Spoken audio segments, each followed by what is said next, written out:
Motivational story. प्रत्येक व्यक्ति अपने जीवन में कुछ लक्ष्यों को निर्धारित करता है, जिससे वह अपनी योग्यता और अपनी प्रगति की परख करता है।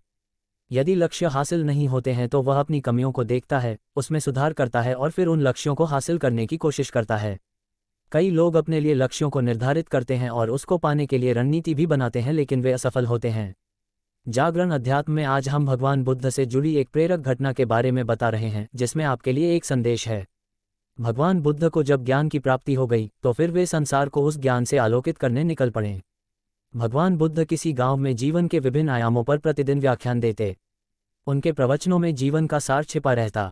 उनकी बातों को लोग बहुत ही गौर से सुनते थे। एक व्यक्ति बिना नागा किए उनके व्याख्यान सुनता।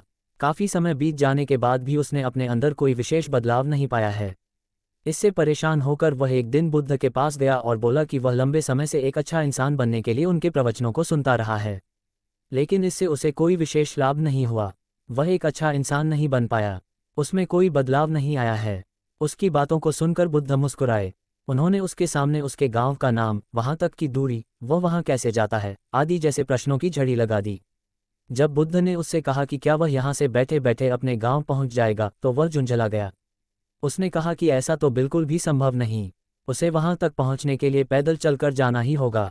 इस पर भगवान बुद्ध ने कहा कि अब आपको अपने प्रश्न का उत्तर मिल गया होगा। यदि आपको अपने गांव का रास्ता पता है, लेकिन इस जानकारी को व्यवहार में लाए बिना वहां नहीं पहुंचा जा सकता है, उसी प्रकार यदि आपके पास ज्ञान है और आप इसको अपने जीवन में अमल में लाए बिना एक बढ़िया इंसान नहीं बन सकते। ज्ञान को अपने व्यवहार में लाना आवश्यक है। इसके लिए आपको दृढ़ निश्चय के साथ निरंतर प्रयास करना होगा। कथा का सार: ज्ञान को व्यवहार में लाए बिना लक्ष्य की प्राप्ति नहीं की जा सकती है। नमो बुद्धाय।